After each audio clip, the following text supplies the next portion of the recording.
Hi everybody, Matt back with you. Hope you're okay. Hope you can hear me. I'm right next to a road, but I'm currently in Leeds visiting a cemetery.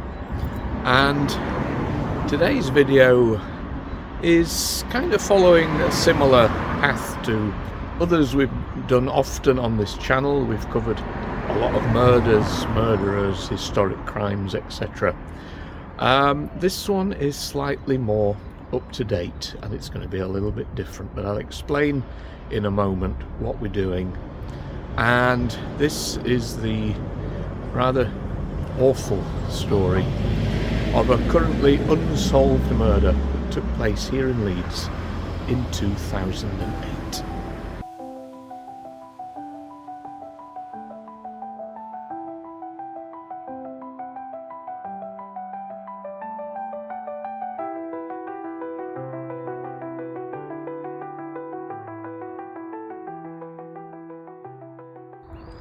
So because today's story is still very much in the present, I'm not doing my usual thing of heading to the locations that form part of what happened. I do that on nearly everything else I do. The reason I'm not doing that is because it's still very much in the present. I don't want to go upsetting anybody by sticking my camera where people don't want to see it. It's a tricky one, is this, because obviously you start to think, am I putting my nose in where it's not wanted? But the reason I'm filming it is yesterday I was researching, just so happened to come across a video online about a murder that took place in 2008 in the other side of Leeds, and it involved the death of a 20-year-old man. Also, he was a father to a 3-year-old, and I started to think, why do things like this happen, and why do things not get solved? And there will be reasons, and I don't know those reasons. The video I watched was actually of the boy's mother, and it was only from last year, and they've never found the killers of the boy, and they must go through anguish and torment day after day after day, and I can't imagine what they're going through, but all they want are answers. So what can I do to help that isn't sticking my nose in? And I just thought, let's just do a short video just to keep this story in the public conscious, because you never know.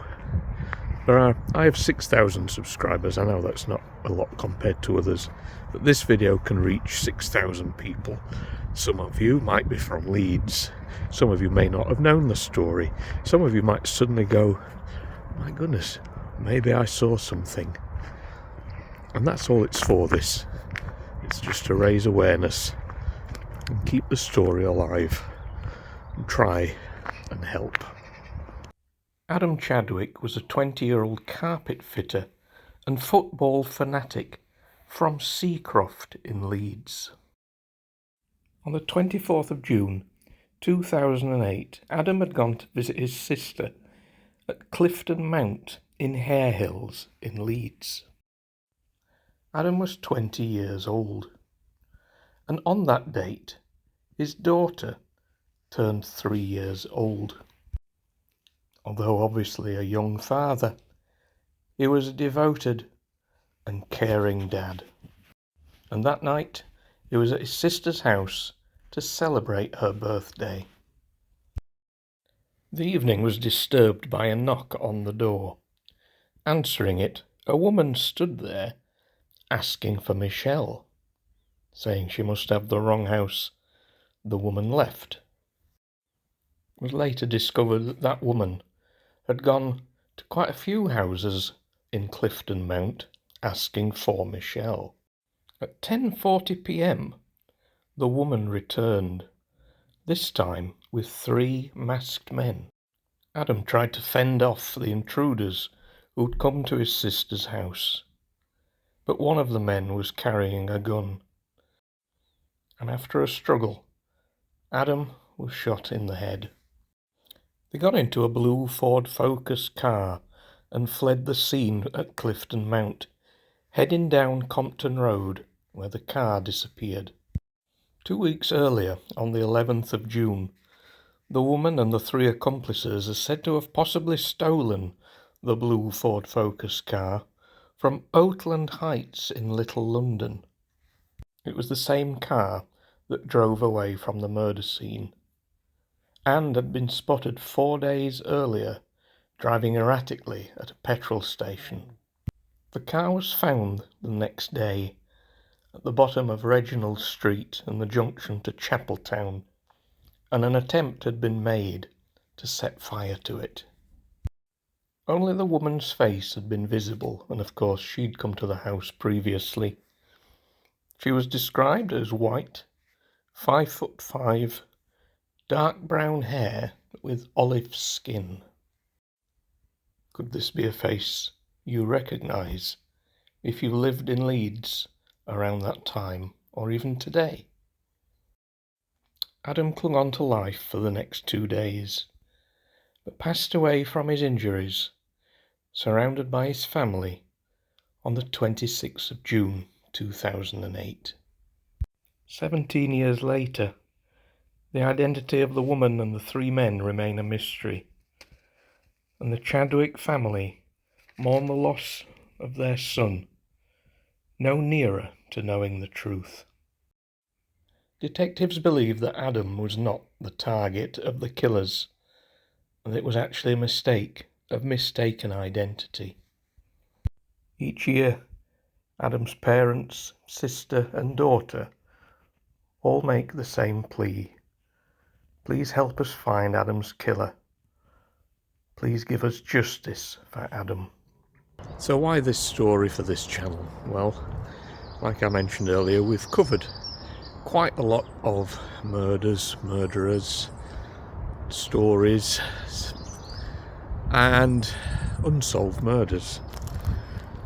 Most of them we cover go back decades or even centuries, and time's passed so much that those cases will probably never be solved. There's still time to solve this one. I'm also somebody's son.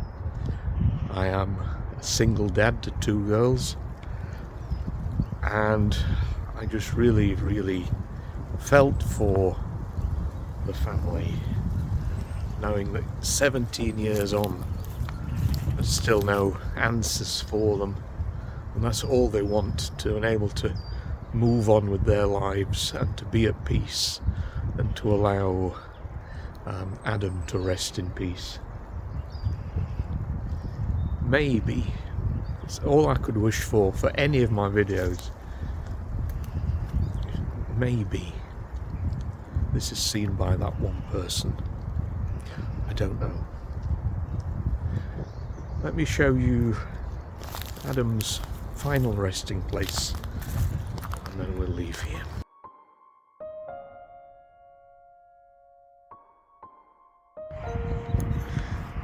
So here is the final resting place of Adam.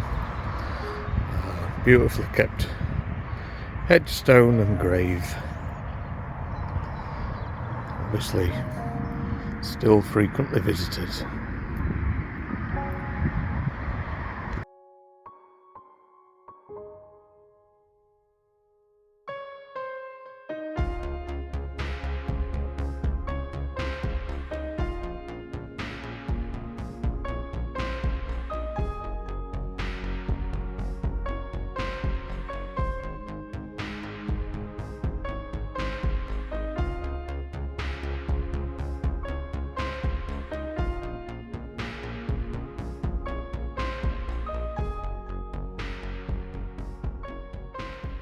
Crime Stoppers have a £10,000 reward to anyone providing information that leads to the arrest and conviction of those responsible. The free phone number is 0800 555 111 or contact West Yorkshire Police. If you are able to help the family in any way with information, please contact them. So thanks for watching this one. I know it's not an easy one to have watched. Normally of course I'd go the usual things: like, share, subscribe. That's not what this one's about really. However, if you think sharing it anywhere would help, please do. And yeah, I'll leave it at that. I think everything speaks for itself. Let's hope that one day there's some justice for Adam. Take care. See you again very soon. Just remember one thing: be kind always.